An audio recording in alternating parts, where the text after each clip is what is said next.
as a part of the cost of grace. I'm almost through. We can have communion. Number one, the first cost of grace is the decision to live eternally. It's the decision. Okay. The question is raised in verse 1. The answer is given with 2 words. Should we continue in sin that grace may abound? Now, this is Paul saying that grace, get this idea of grace. Grace is an insurance policy. Okay? Now, most of us in here that drive, we got car insurance, right? Okay. Now, y'all know if you make too many claims, then one or 2 things happen.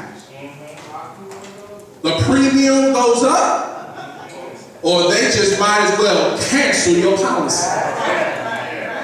So think of it this way. Paul is saying, we got insurance while in this life because we accepted Christ. Now, he's saying, does it benefit you to continue your former activities in order to make a claim on grace? Ain't that what he said? Oh, I know some of y'all caught that. In other words, should I continue to get in accidents that I caused in order to get a check to fix my busted and rusted? God forbid. No. You should not continue as a practitioner of bad habits. Grace is there in case you mess up. Not so you can mess up and not have a conscience about it. Preach, black man. It is not for you to act stupid and say, I'm sorry, I need to make a claim, and he'll fix it. Don't you know after a while he'll get tired of fixing?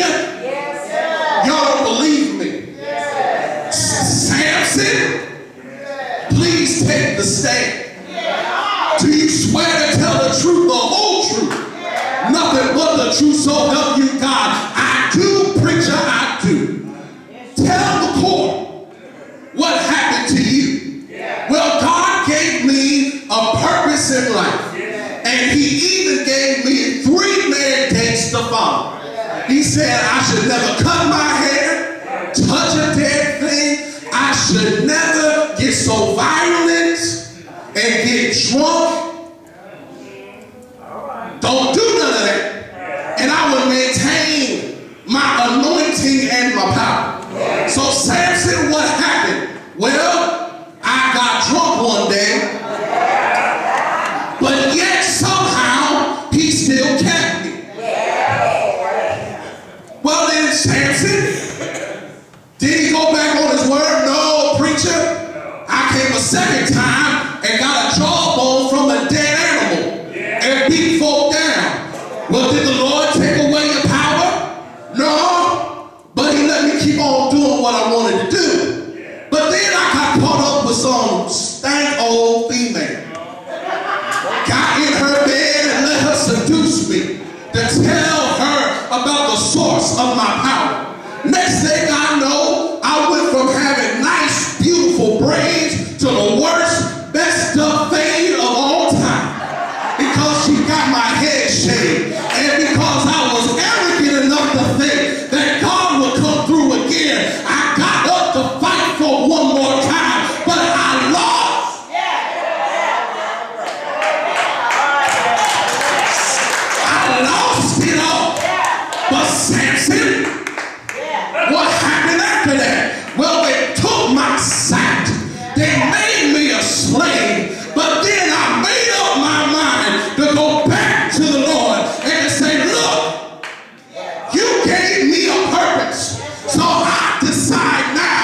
to do what you told me to do, but I can't do it unless you give me the power. So Lord, just give me one more shot to get in line with you, and I'll do what you told me to do. See, you still got to make a decision. There comes a point in your life where you make a decision to do either what God says or to do what you say. But let me tell you something.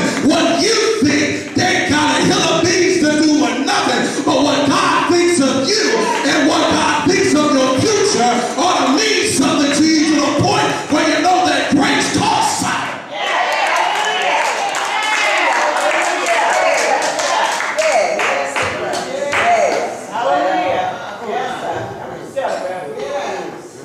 The decision is to live eternally.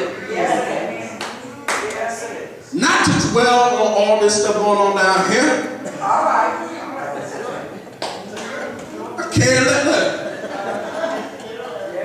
Take me now. Because it's got to be a whole lot better than that. But while I'm here, help me to navigate through this thing. Because what I want ain't even on this side. See, that's what you ask God. See, that's what you ask God for. What God's got for me ain't even over here, but it's over there. And while I'm still here, trying to get there, I'm making a decision that I want to live over there. But God keep me until I get. Can I get a witness of it?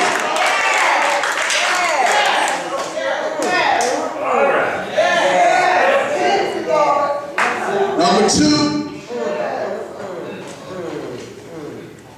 there has to be a death of the old you.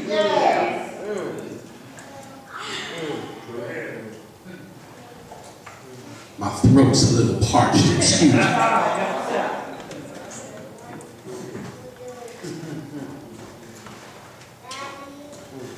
Got a phone call earlier this morning.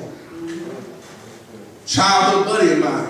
I haven't talked to him, it seems like years now. It seems at least 5. Good childhood buddy. My folks will remember him. Y'all remember my boy Art, don't you? Yeah. Me, Art, JT used to run together, lived in the same neighborhood, just a few streets apart from one another. Funny thing was, I was in the middle. Art lived one side of Berwick, JT on the other side, I was in the middle. When we were teenagers, both of them older than me, they were about a couple years older than me, about a year or 2 years. When I got the basketball hoop that I had for a long time, after a while, all 3 of us actually had basketball hoop. So either every other day during the summer, or at least every weekend until it got too cold to do anything about it, we would play on each other's courts. Play basketball all the time. Play until we couldn't play no more. And then have the nerve to play some more. But my conversation with Art, we'll see him later on this afternoon. Art, he has an MBA from Notre Dame. He's married, has 2 young children. But he's doing exactly what we knew he was going to do. We knew that he was going to be probably one of the best businessmen we could ever run into. He had a legitimate hustle since high school. He cut hair. He ran his own little business even while in college. When he graduated from college, the car that he bought, it may have been an older model, but he had a Benz when he got out of college. And now he's in corporate finance. He's been to Beijing. He's been to Cape Town, South Africa. He does all kinds of deals. He lives in Chicago. His office that he works in is on Michigan Avenue. Boy, it's bad. You hear me? I knew that he was going to be that. I still believe before it's all said and done, he's going to be on the Fortune 500 list. That's my personal belief. I still believe he's going to be a billionaire before it's all said and done. And if he ends up seeing a clip on YouTube of me saying that, you can take that to the bank, bruh. I said it. But he said something to me real interesting. You see, we all did things that we weren't where we are now. We knew what we wanted to do. We came to a point we knew what it is God had on our lives. But we weren't there yet. But what he said to me meant the world to me. He said to me, brother, I've seen the website, I see what your church is doing, and it's a joy to see you doing exactly what God meant for you to do. But after he said that to me, he gave God praise in his own life. Because he said, I could not imagine that I'd be doing what I'm doing, but I thank God that he's blessed me through the good and the bad. There may have been a time when he might not have stopped that long to thank God not only for the good, but the bad. See, the old you couldn't praise like this.